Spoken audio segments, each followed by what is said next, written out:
Welcome back to the Chad Hasty Show, News Talk KFYO. We go to the phones. Time to visit with our good friend, editor of Quorum Report. It's Scott Braddock. Hey, Scott, what is going on today? I'm good. Chad, are you tanned, rested, and ready? I am, yes. I was trying to remember Bobby Jindal's thing when he ran for president. You remember that? He was tanned, rested, and ready. That's right, he was, and didn't do too well. Didn't do great in the polls. What? Yeah, exactly. Ready to retire, I think, is for politics. Yes. Let's see That's here. right. And then automatically when I get back, I'm ready to go on vacation again. I come back and we're in a whole new state, Scott, where you have the lieutenant governor who has always been a big Second Amendment guy, still says he's a big Second Amendment guy, but now has a new talking point, and that is expanded background checks, which, Scott, help me out here, he's never talked about before, and I think he's also defended the so-called gun show loophole, right? He has, and he's been somebody who's been, I would say, joined at the hip with the National Rifle Association on their policy positions over the years. But I think, look, Patrick can read polls just about as well as anybody, and the lieutenant governor has a tell. Whenever he's, taking a position on something, Patrick always talks about how it's the right thing to do. If you've ever heard his, radio ads where he would talk about the right thing to do, or his, news conferences, he would say that. But then somewhere in the interview or press conference or in an email to supporters, he always goes on to say, the polls back me up about this. Yeah. It's the right thing to do. Then he would say, but everybody agrees with it. So people question whether that's really leading. I'm reading now from his email that he sent out over the weekend where he talked about this being the right thing to do. He said, quote, every public poll I have seen in the past year shows there's broad support for expanding background checks. After the El Paso shooting, a Fox News poll showed 90% of Americans support expanding background checks, including strong majorities among Republicans and gun owners. Chad, I can tell you that, look, at the national level and at the state level, this is the issue. If the election was held today, guns would be front and center, right, after the shootings in El Paso, in Odessa, in Dayton. We've had, I think, 4 mass shootings over the last 2 years in Texas. We're sort of ground zero for all this. And a lot of the chatter in Austin is that you have Patrick maybe sort of doing a trial balloon for Trump, because you remember Trump, after some of these shootings, has talked about the same kind of thing, yes. That he would support a red flag law. That's where people who are adjudicated to be a danger to themselves or others can be denied access to a weapon. But, of course, Trump walked that back. He talked about background checks, and then he walked that back. I'm not sure Patrick's going to walk this back, but if something was to be done in Texas, or if at least you had a Texas Republican leader like Patrick who is supporting increased background checks, that would give the president some cover to say, look, even conservatives in Texas support this kind of thing. But as you know, there are a lot of conservative voices who immediately push back on Patrick. Just because he changed his mind on this doesn't mean that every other person in the party immediately changes theirs. Well, and Scott, it's real easy for Patrick to do this when he personally doesn't have to run for anything. He doesn't face a primary challenger. It's going to be a lot harder for other Republicans to get on board. And I had Matt McKoviak on earlier, and I asked him, I'll ask you too, do you think there will be a special session? Because it's fine to bring this up now, but if you don't have a special session, we're going to move on in 2 years' time. I mean, unless these things are just breaking out every other week, we move on. The public moves on. We've seen this after every mass shooting, and the big issue in the next session is going to be redistricting. And it's not going to be about guns. It can't be when you have redistricting on the main issue. So, do you think there's going to be a special session? There are 2 main obstacles to having a special session. As I understand it, the governor has been considering that seriously, whether to have a special session. The chatter back and forth has been that he was saying, and he was thinking that he would have maybe a special session if there was another shooting after the 2 that we just saw recently in Texas, that there would be sufficient public outcry for legislative action right now. But the 2 main things are, one, that it was thought that Dan Patrick would not be in favor of doing anything. Remember, his history, as you said, has been to oppose all of this stuff, just sort of reflexively. Even after the shooting in the Santa Fe Independent School District, Patrick was quick to say no when the governor had said, well, maybe we should consider the red flag law. And so the fact that Patrick now says he's open to something, that clears one hurdle. The other problem is that we do have a Speaker of the House who has a scandal going on. It's an internal conflict in the House, as you know, that we've talked about a lot here on the program. As you said, Michael Quinn Sullivan hasn't accepted your invitation to come on the air and talk about it. Although I would say to Sullivan, it's a lot of fun. Come on the Hasty Show. Why not? Get on the air here. Come on. Everybody would certainly tune in. But because that scandal is going on, the first thing that would happen, Chad, is that there would probably be a motion to vacate the chair, which means, quite simply, some Republicans may move to try to get rid of Bonnen as Speaker as the very first thing that would happen in the legislative session if there was a special session. And so that's still a block. That's still an issue. And, the average person out there probably doesn't care that much about it. They want to see something happen on guns if they're interested in seeing something happen on that. But it's kind of like if you have a car that you want to go somewhere in the car, but the car won't start. Yeah. That's what it would be like. That would be, if you had a special session where the first issue was a speaker's race. So it might actually take two special sessions to get anything done. As you know, those special sessions are limited to 30 days. And if the first couple of weeks or first few days were a blow-up about the speaker's situation, then it would be hard to conduct business.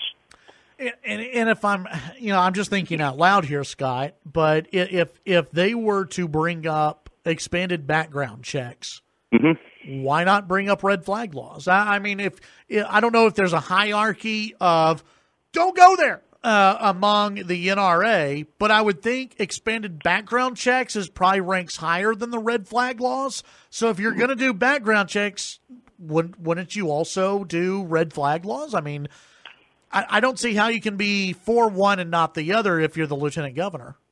Does that make sense? It's an interesting question. If you were going to have a special session, then it would be on the governor to lay out exactly what he wants lawmakers to do. When there's a special session, the governor either gets the credit or the blame for things either working out or not working out. And it's because it's on the governor to call the special. Under Texas law, only he can do that, and so he bears the responsibility of what happens.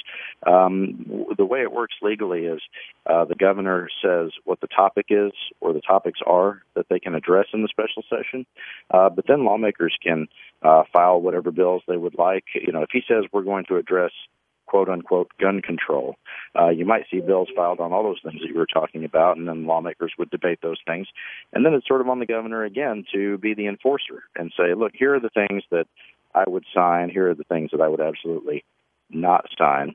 And even if there wasn't the controversy going on with the speaker, as you indicate, a gun debate in the Texas legislature would be a heavy lift of its own. It would be a very difficult issue to take on, even without the drama happening in the background. Yeah, visiting with Scott Braddock. Scott, you are in Brazoria County this morning. Why are you there? Last night, the Brazoria County Republican Party debated a motion to ask the speaker to resign. This is his home county. I'm in Angleton, Texas this morning. Last night, it was hotly debated, and the County Republican Executive Committee rejected it 23-9. So Bonnen pretty strong here at home. While that was happening here last night, I'm told that the Wise County Republican Party, in a different part of the state, went ahead and passed the same resolution that says the speaker ought to resign. But here at home, Bonnen, did pretty well. He was called a hometown hero by some of the Republican activists who were in attendance. But I did notice this, Chad. There is nobody here in this part of the state that's a big fan of Empower Texans. One of Bonnen's supporters said, look, Dennis messed up by even having this meeting with Michael Quinn Sullivan. So there was some conciliatory tones from Bonnen's supporters that he should not have had the meeting with Sullivan in the first place, in which, of course, it's alleged that Bonnen and Chairman Dustin Burrows from y'all's area, that they were plotting against 10 Republican members of the House. But even those who were against Bonnen and were saying that he ought to resign were saying things like, quote, I'm no fan of Michael Quinn Sullivan. one of the precinct chairs who was pushing for Bonnen to have to resign, or for them to call for him to resign, said that Sullivan, quote, has a huge ego, which you would think would lead to him accepting an invitation to be on the radio. Right. She said, says he has a huge ego. Once upon a time, 8 years ago, I liked what that guy had to say. That's what this woman says. And she says, I'm not following his lead at all. But if an elected official wants to take out fellow Republicans, I think it's time to stand up against that. But in the end, the argument that won out here was that, Brazoria County Republicans said that Sullivan and Empower Texans, quote, should have to do their own dirty work. All right. Let's see. One other big issue, a story that you broke over at Quorum Report. Senator John Cornyn getting at least a primary exploratory committee challenger. Yeah, Pat Fallon, who's a state senator from the DFW area, he yesterday told us that he was considering running against John Cornyn. Later it was revealed that he did form an exploratory committee. He spoke to a Tea Party group there in Tarrant County, I believe, last night, in which he talked about needing to have a choice in the Republican Party. I know that some conservatives were very quick to say, look, Cornyn is not beatable in the primary, and he's going to need all of his resources to beat, what may be a very spirited and potentially well-funded Democratic challenge in November of next year. But I wouldn't I'm not one of those who would immediately dismiss Fallon out of hand. I think people in the area that he represents now, which is a large state Senate district that includes Wichita Falls, they didn't know him either when he was just a state House member from the DFW area. He's a very good campaigner. He's a very motivational speaker. He's somebody who has his own personal wealth. He can put some money into it. I would say could probably get started with $1 million, which is what you need to start when you're trying to run a statewide primary in the state.